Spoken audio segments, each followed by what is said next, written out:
Okay, hello everyone. Today I will be talking to you about why service dogs should be legally certified. So my three main points today are going to be why fake service dogs are dangerous, the pros and cons of legal certifications, and what I think of all of this.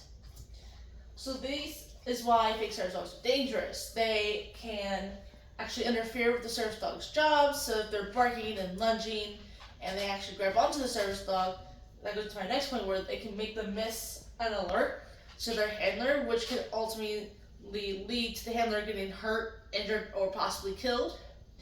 They can harm the service dog to the point where it can no longer work, and it takes about 2 to 3 years to get another legal service dog, and so all that time in training would be put to waste.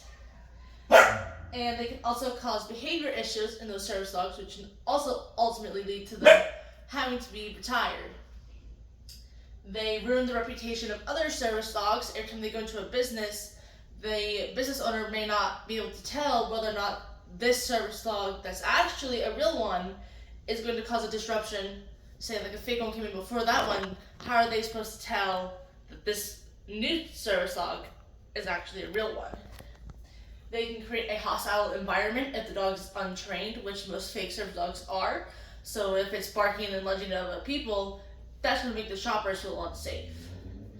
And that also goes into the next point. They can harm others around them, which can ultimately lead to someone getting sued, in which the business does not want that.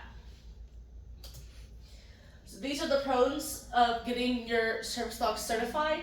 It would make it harder for people to fake a service dog if there's an actual legal certification. There's a bunch of fake ones that go around. If there was one specific certification that each service dog handler had, then they would be able to tell the fakes from the real ones. It would help keep the real service dogs safe and protected, because that way they'd be able to tell that this is a real service dog, and if someone else tries to come in with a fake one, they'd be able to tell and kick the other one out before it even has to change it into the business. It would make public access rights more accessible to those with a real service dog, because those with service dogs sometimes face challenges with businesses denying them and saying that it's probably a fake one when in fact it is a real service dog, and they're not allowed to enter that business, which is illegal. Service dogs tend to have a bad reputation due to people faking service dogs, so if we were to have an actual certification, it would help get rid of that bad reputation. And these are the cons.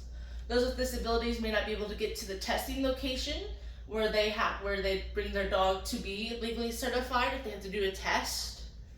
The service dog could have an off day and not pass, and then the handler can't take their service dog into public with them. This could affect the law regarding service dogs in training.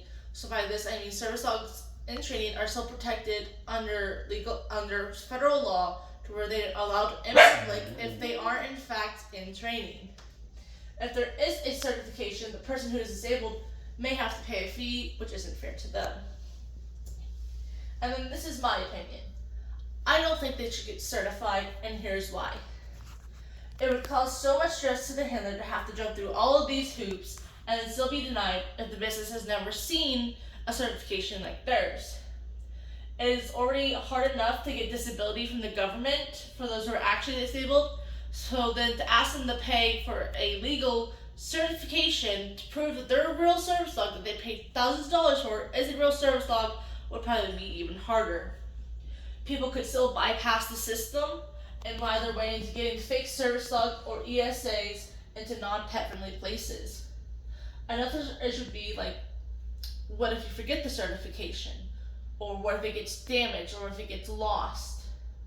Would you be denied public access rights you're entitled to as one with a disability and a real service dog? And my clincher in conclusion. So my clincher is service dogs' jobs are put at risk when people get fake certifications for their dogs and claim to be service dogs. So then, in conclusion, in theory, it would be a good idea if service dogs would be able to get a real legal certification to prove that it's real, but there's still people out there who would probably create a fake one off of that one and so bring their dogs into places they aren't allowed. So that's it. Thanks for watching.